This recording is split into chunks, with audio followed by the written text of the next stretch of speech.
The night was dark and silent. The forest stood still, like it was holding its breath. Suddenly, the sky broke open with two burning lights, falling fast like angry stars. The ground shook as the lights crashed deep inside the forest. Trees burned. Birds flew away, and the air smelled of smoke and metal. A local hunter named Joe was nearby. He was checking his traps when the ground shook under his feet. He looked up and saw the fire in the sky. What the hell was that? Joe whispered to himself. He grabbed his flashlight and walked toward the crash. His heart was beating fast. He had heard stories about strange things in the sky, but he never believed them. Now he wasn't sure. Joe moved carefully. The forest was hot and the air was thick with smoke. Then he saw it, a small crater glowing red. In the middle of it stood two girls. They were young, maybe 18 or 19. Their skin was pale, their hair shiny silver, and their eyes glowed blue, like small suns. Joe froze. The girls looked scared and confused. They spoke in a language he didn't understand, strange sounds, soft but fast. "Are you human?" Joe asked, his voice shaking. The girls stopped talking. One of them, the taller one, stepped forward. She looked at Joe with cold, glowing eyes. "Stay back," she said in broken English. Joe raised his hands. Okay. I don't want trouble."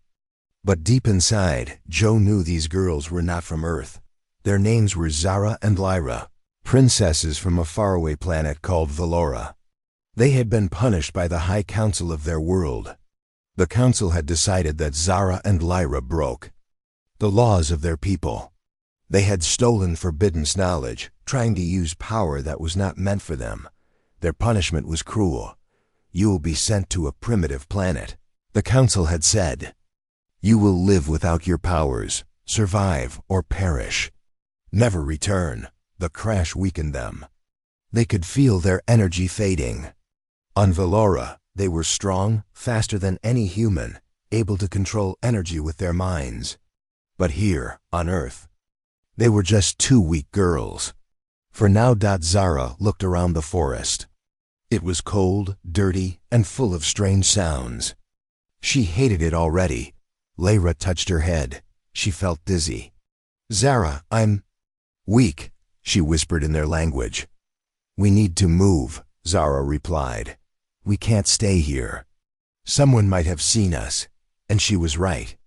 Joe was still watching them from behind a tree. He didn't understand who they were, but he knew one thing. They didn't belong here. Suddenly, a noise came from the trees. A shadow moved quickly. Zara turned, her eyes glowing brighter. "Who's there?" She shouted. No answer. She grabbed Lyra's hand. "We need shelter." They ran through the forest, weak but fast. The shadow followed quietly. Someone or something was watching them. But who and why? They finally stopped near a river. Lyra collapsed to the ground, breathing hard. I can't go further," Lyra said. Zara knelt beside her. "We have to survive. I promised you."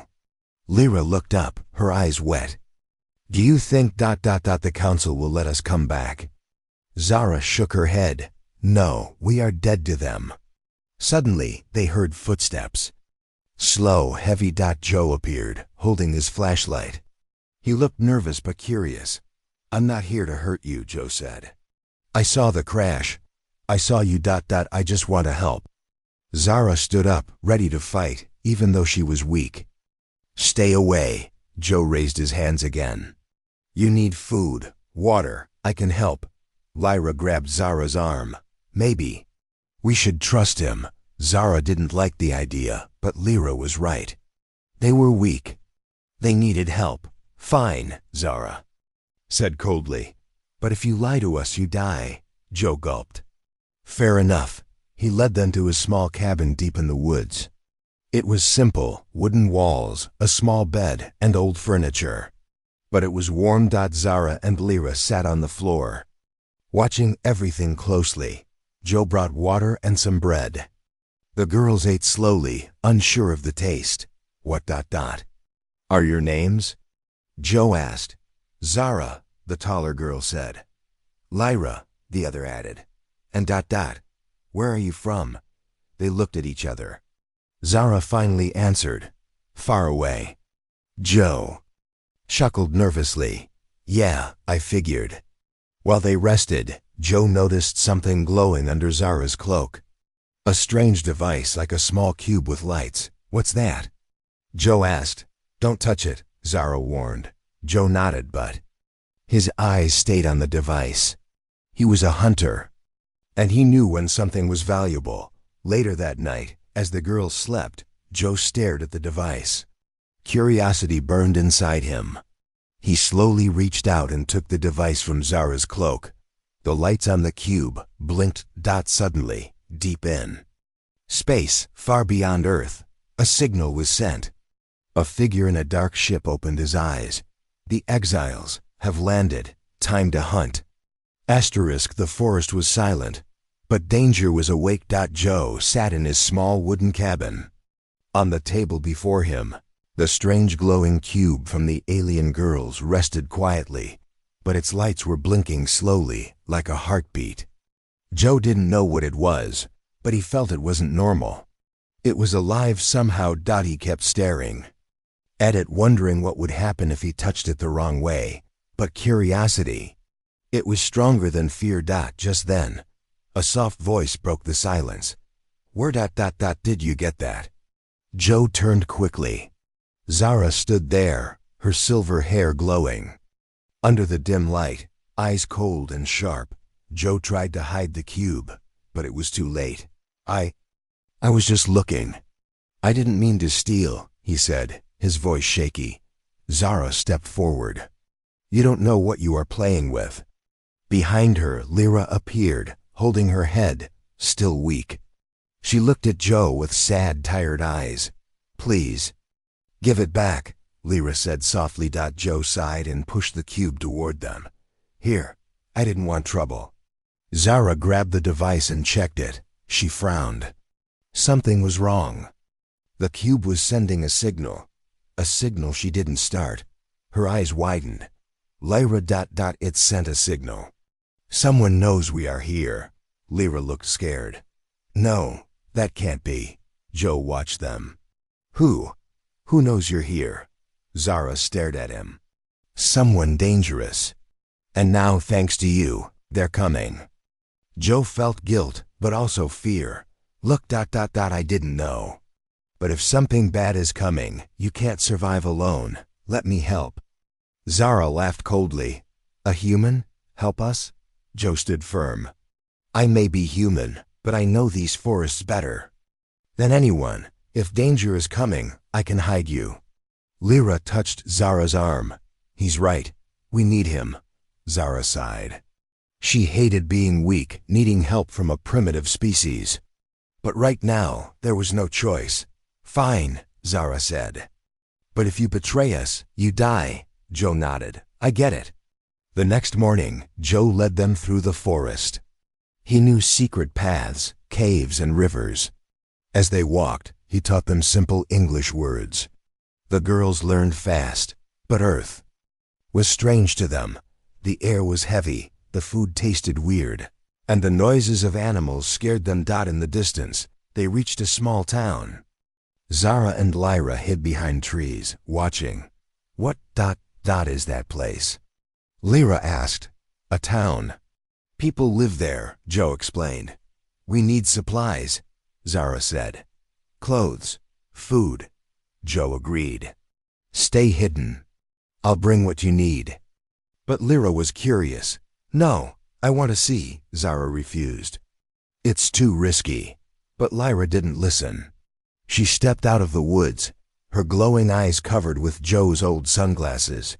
She wore his jacket to hide her silver hair. Zara followed, angry but worried.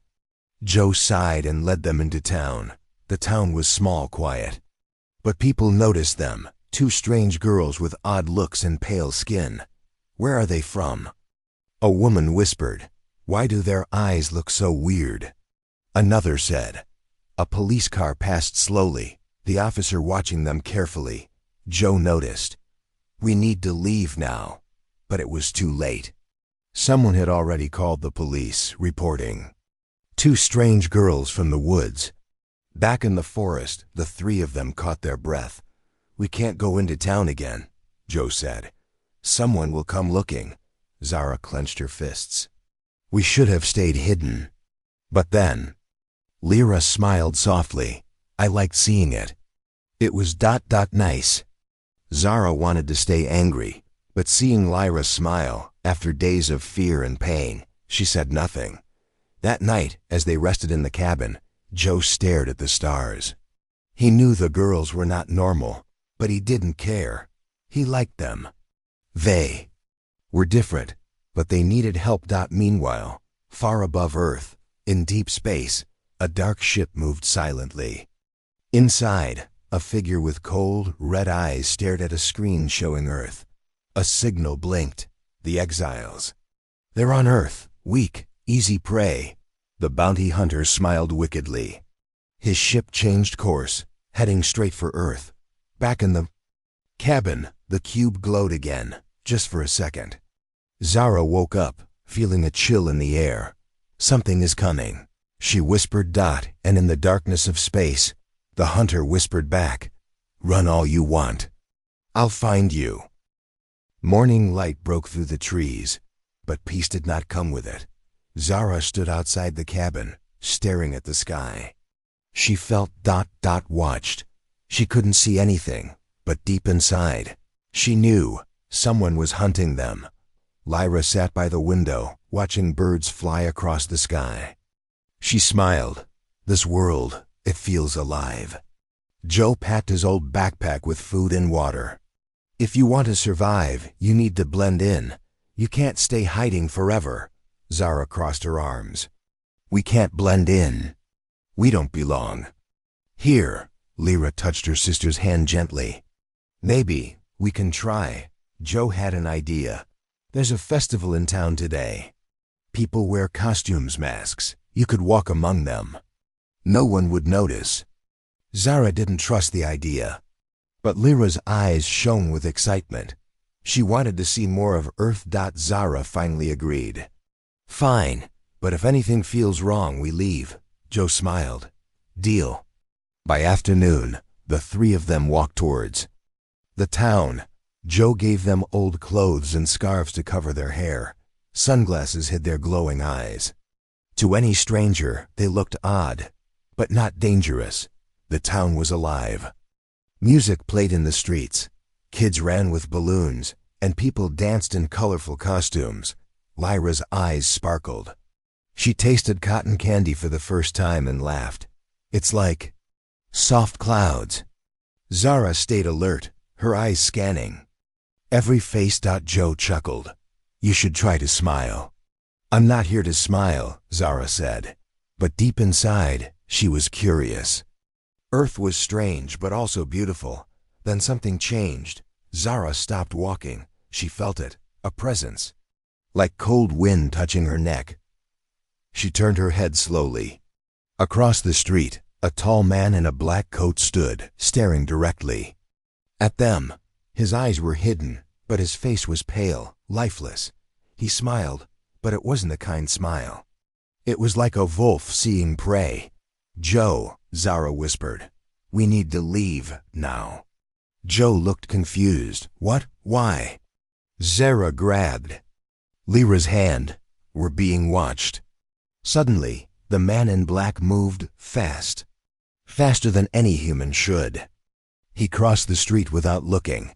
People moving aside without knowing why. Zara, Lyra, and Joe ran into the crowd, pushing past people, knocking over tables. "Where are we going?" Joe shouted. "Anywhere away from him." Zara yelled, but the man was gaining. His steps didn't make a sound. His eyes glowed faint red under his hood. They ran into a narrow alley, dark and dirty. Joe panted. "We can't outrun him." Zara looked around, desperate. Then she saw a ladder leading to the rooftops. "Up there," she said. They climbed fast.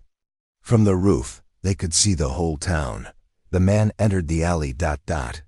But he didn't look up. He just stood there smiling, then walked away. Why is he leaving? Joe asked. Zara shook her head. Because he knows where we are. He's playing with us. Lyra held Zara's arm. Who is he? Zara's face darkened. A bounty hunter. Sent to kill us. Joe stared at them. Why? What did you two do? Zara didn't answer. Instead, she looked at the sky. He's not alone, she whispered. Back in the forest, night fell. They returned to the cabin, exhausted but alive. Joe lit a small fire. You need to tell me the truth. Who are you really? Why are you being hunted? Zara looked at Lyra, then back at Joe. We are from a planet called Velora. We broke the laws of our people. Our punishment, exile to Earth. But the Council doesn't want us to survive. They sent that hunter to kill us. Joe's mouth hung open. You single quotes aliens, real aliens. Lyra smiled sadly. Now you know, Joe sighed. And now I'm involved too. You can still walk away, Zara said coldly. Joe shook his head. No, I'm in. You need help, and I'm not the type to run. Zara raised an eyebrow. Why? Why help strangers? Joe smiled faintly. Because that's what humans do. Suddenly, the cube device glowed brightly. A small hologram appeared, a symbol of the hunter's face. A robotic voice echoed, hiding will not save you. I am coming. The light vanished. Silence fell. Zara stood, her eyes burning. If he wants a fight, we'll give him one. But in her heart, she knew they were not ready. Far above Earth, the hunter stood inside his dark ship, watching them through his screen. Run, little exiles. Run faster, he whispered. Far above Earth, hidden behind the shadow of the moon, a dark, sharp-edged spaceship floated silently. It looked like a piece of night itself, invisible to Earth's eyes. Inside the ship, the bounty hunter stood tall, covered in black armor. His red eyes glowed like burning coals. His name was Varak, feared across galaxies. He stared at the glowing screen before him, showing the faces of Zara and Lyra. They are weak, but not for long, Varak whispered. I must end them before they awaken fully. Suddenly, another hologram appeared, a figure cloaked in darkness. The voice was deep and cold. Vorak, failure is not an option. The Council watches. If you fail, you die. Vorak smiled wickedly. I never fail. The hologram vanished. Vorak turned to a sealed chamber behind him. Inside it was a tall sealed pod. He pressed a button. The pod hissed open, revealing a second hunter, a female, taller, with gray skin and sharp metal claws. Her eyes opened, glowing silver. She stepped forward silently. Time to hunt? She asked. Vorak nodded. We hunt together. The exiles will die before sunrise. Back on Earth, the night was heavy. The forest air felt colder. In Joe's cabin, Zara couldn't sleep. She sat by the window, watching the stars. They're coming, Lyra, Zara whispered. I can feel it. Lyra sat beside her. We can't run forever. Joe entered, holding a map. We can't stay here. There's an old bunker deep in the mountains, hidden during the war. No one goes there anymore. Zara thought for a moment. Will it hide us? Joe nodded. It's buried. Steel walls. Thick earth, maybe even shield us, Zara agreed. We move at first light. But the forest was no longer safe. Above the trees, a small probe floated, sent by Varak. It scanned the land, silent and deadly. It picked up energy signatures, alien ones. In the dark ship, Varak smiled as the map of Earth formed on his screen. Know where you are. Morning came, and the sky was gray. Joe packed supplies, and together they left the cabin. The journey to the mountains was long, and the road was rough. Trees grew thicker, and the air colder. But as they walked, Joe noticed something odd. There are no birds. No animals, he whispered. Zara stopped. She felt it too. The forest was too quiet. Keep moving, she ordered, but it was too. Lat, a loud thump echoed through the forest. Then another. The ground trembled. From the trees, the female hunter appeared, tall, cold, with metal claws ready to strike. Behind her, Vorak stepped out, his red eyes burning. Found you, Vorak, said. Zara pushed Lyra behind her. Run! Joe tried to pull Lyra, but Lyra stood frozen, staring at the hunters. Vorak stepped forward. Weak, fragile, your punishment ends now. Zara raised her hands, trying to summon her power, but sparks only flickered weakly. Vorak laughed. Still, powerless, pathetic. He dashed forward, faster than eyes could follow, slamming into Zara and throwing her against a tree. Lyra screamed. Joe tried to shoot his hunting rifle, but the female hunter caught it mid-air and crushed it like paper. Vorak grabbed Lyra by the neck, lifting her easily. I expected a challenge, he mocked. Suddenly, a flash of blue light. The cube device in Joe's backpack glowed and burst with energy. A shockwave pushed Vorak back. Joe pulled out the cube. It floated in his hand, shining bright. What is this thing? Joe gasped. Zara's eyes widened. It's responding to you. The cube wrapped Joe's hand with a glowing armor, like liquid metal. Power rushed through his body. Joe stood, feeling stronger. Let her go. Vorak laughed. A human? Plain hero? Joe didn't wait. He punched the ground.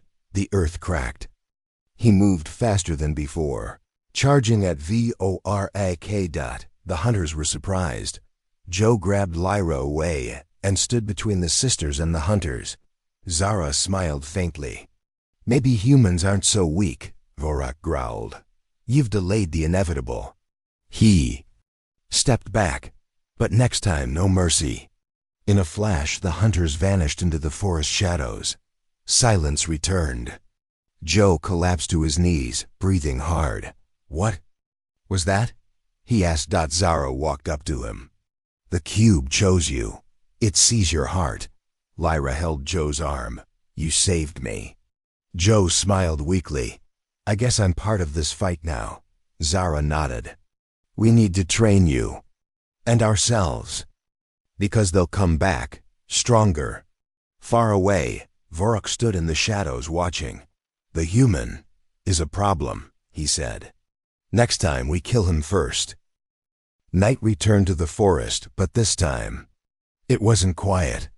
The wind carried a feeling of doom, like the trees themselves were warning of danger. Inside the old mountain bunker, Joe sat on the cold floor, his hand still glowing faintly from the alien cube's power. His body ached, but his mind was alive. He had tasted power beyond human strength, and now he wanted to be ready. Zara stood nearby, watching him. The cube accepted you. That means something. Joe looked up. I don't understand it. Why me? Lyra smiled softly.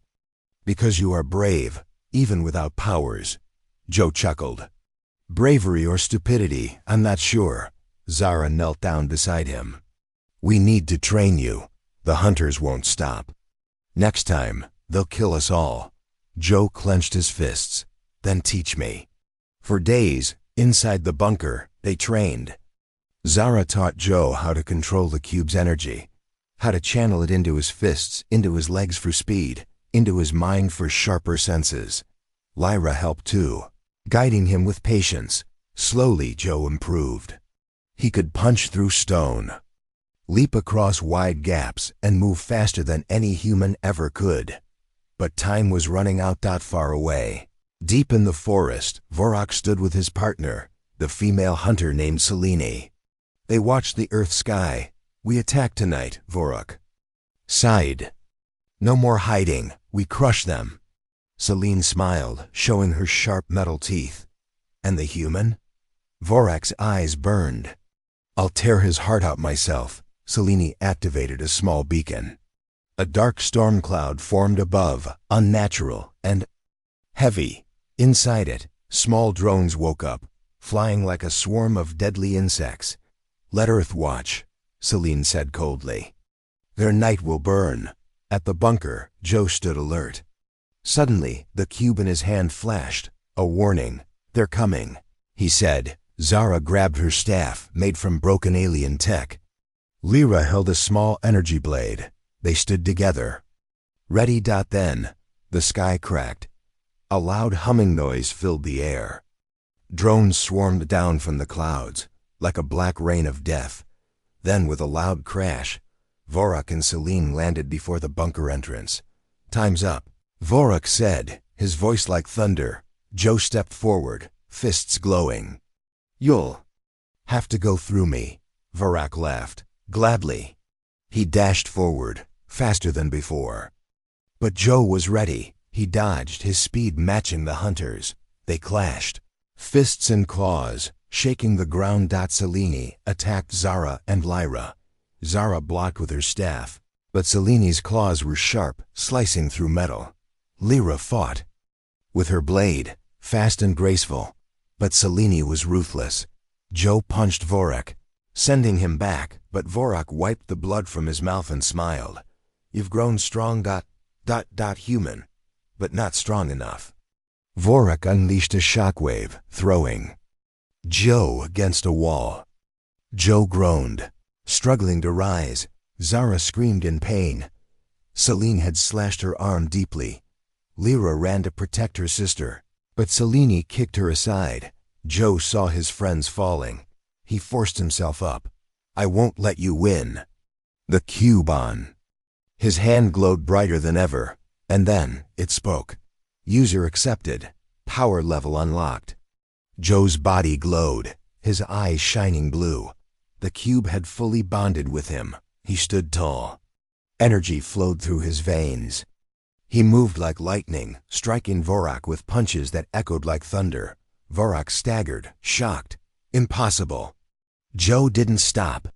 He slammed Vorak into the ground, cracking the earth beneath. Zara, bleeding, watched with awe.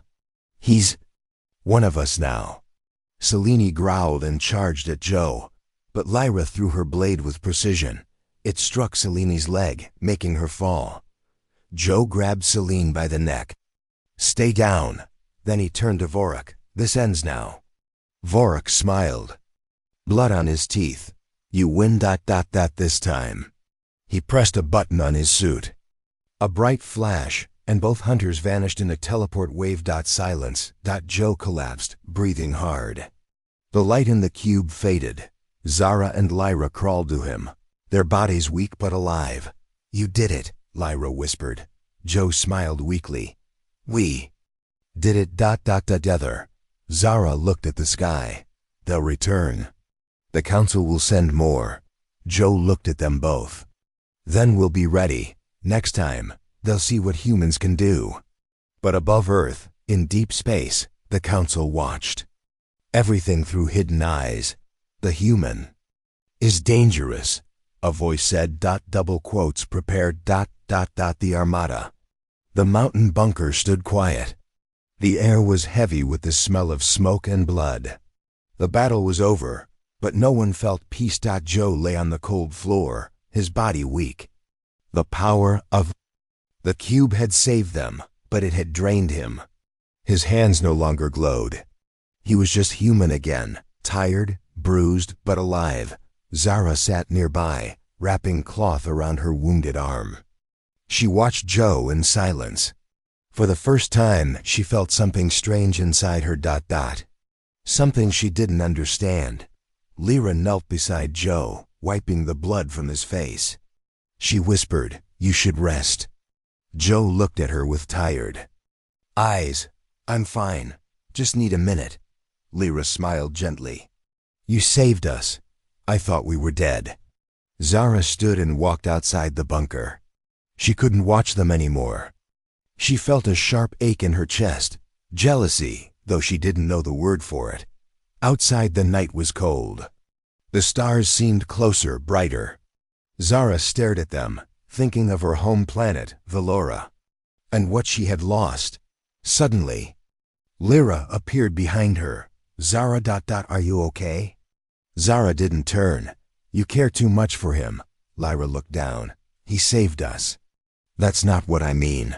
Lyra was quiet for a moment. Then she said softly, I think I love him. Zara's heart tightened. She had always protected Lyra, always been the strong one. But now Lyra was changing, because of a human. And what about me? Zara asked coldly. Lyra stepped back, surprised. What do you mean? I mean... Zara stopped. The words felt heavy. Forget it. She walked away, hiding her feelings. Deep inside the bunker, Joe opened his eyes. He had heard their voices. He knew now Lyra loved him, and maybe he loved her too. But he also knew Zara was different. Cold on the outside, but burning inside. He felt it before he could think more. The cube on the table flickered weakly. A hologram appeared, the council. A cold voice spoke. The hunters failed. But we will come ourselves, surrender the exiles, or Earth will burn. Joe's fists tightened. He stood up, weak but determined. Morning came. The sky was gray, the wind sharp. Zara, Lyra, and Joe sat together, planning. They're coming. Joe said, we have to fight. Zara nodded. But we can't win alone. Joe looked at her. Then we find help. Maybe others on Earth can fight with us. Zara shook her head. No, they'll die. Lyra spoke softly. Maybe there's another way. What do you mean? Joe asked. Lyra hesitated, then said, we can surrender. Zara stood up sharply. What if we give ourselves up? Lyra continued. Maybe they'll spare Earth. Joe shook his head. No, that's not a choice. Zara's eyes burned. She wants to give up because she doesn't want you to die. Lyra looked at Joe. I can't lose you. Zara felt the stab of those words, deep and sharp. Joe took Lyra's hands. We'll find another way, I promise. Zara turned away, her heart heavy with pain and anger. She whispered to herself, I won't let her lose him. Even if it kills me. But hidden in the shadows, watching from the trees, someone else listened. It was Selene, the female hunter. She hadn't left Earth. She was hiding, waiting, watching. She smiled coldly. A love triangle. Interesting. Selene activated her communicator. Vorak. The human and the girls are breaking apart. We attack soon. Vorak's voice replied, good, divide them, then kill them. Back at the bunker, Joe sat alone, thinking about the coming war. And about Lyra. Suddenly, Zara entered. She stood silently for a moment, then said, I was wrong about you. Joe looked up. What do you mean? You're stronger than I thought. And ... double quote. She hesitated. I don't hate you. Joe smiled faintly. That's the nicest thing you've said to me. Zara stepped closer. But I can't let you have everything. Joe frowned. What? Before he could ask more, Zara leaned forward and kissed him, quick, fierce, then pulled away.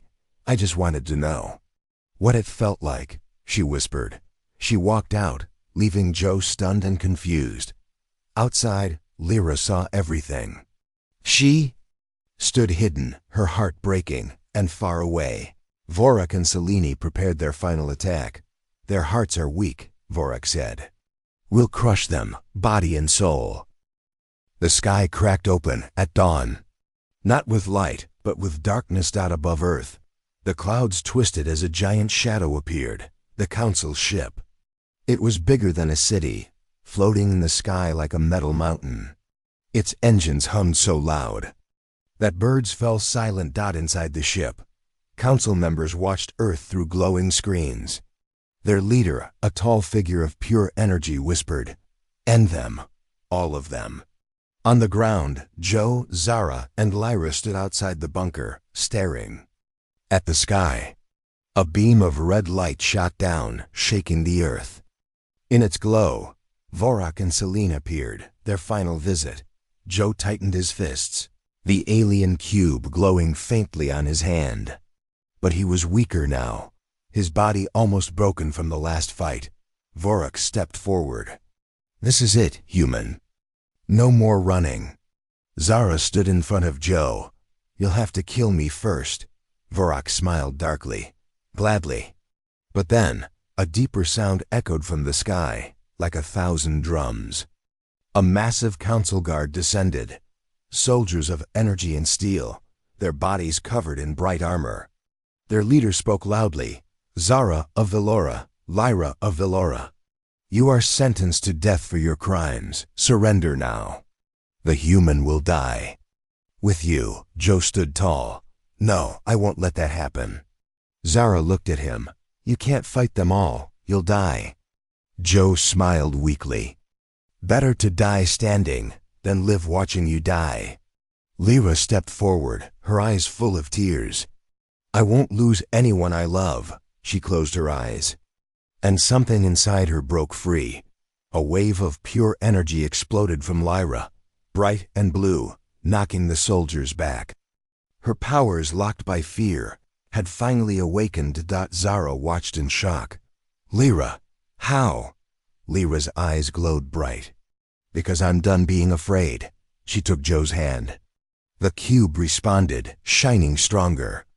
Joe felt power rushing back into his veins. Zara, seeing them together, felt her own strength rise too.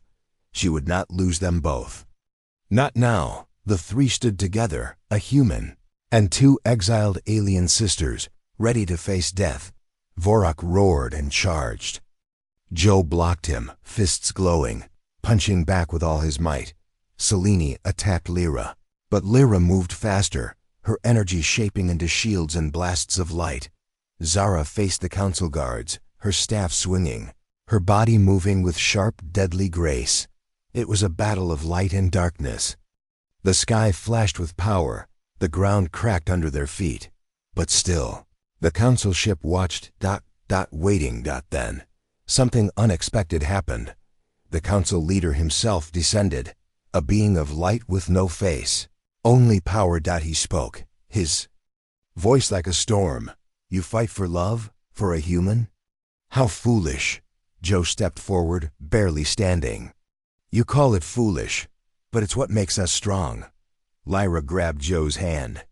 "We are not weak." Zara, standing tall despite her wounds, shouted, "We choose our fate." The leader paused. For the first time he felt something strange, respect. No exile has ever fought back. You are different. Silence filled the air. The leader raised his hand, but then lowered it. "We will not kill you. But remember this, others will come, stronger, crueler." With that, the council vanished. The ship disappeared into the clouds, leaving Earth quiet again. Hours later, the three sat under a tree. Joe's body ached, but he smiled. Lyra sat close, resting her head on his shoulder. Zara stood alone, watching them. She smiled faintly, hiding her pain. Lyra looked up. "What now?" Joe chuckled. "We live." Lyra held his hand. "Here on Earth?" Joe nodded. "If you want to stay," Zara turned to them, "we'll stay. For now, but we train, we prepare. Because someday the council will return." Joe smiled. "Let them. This is Earth. And here, we fight back." Far above, in the silent stars, a shadow watched through hidden eyes. A new enemy whispered, "The human will change everything."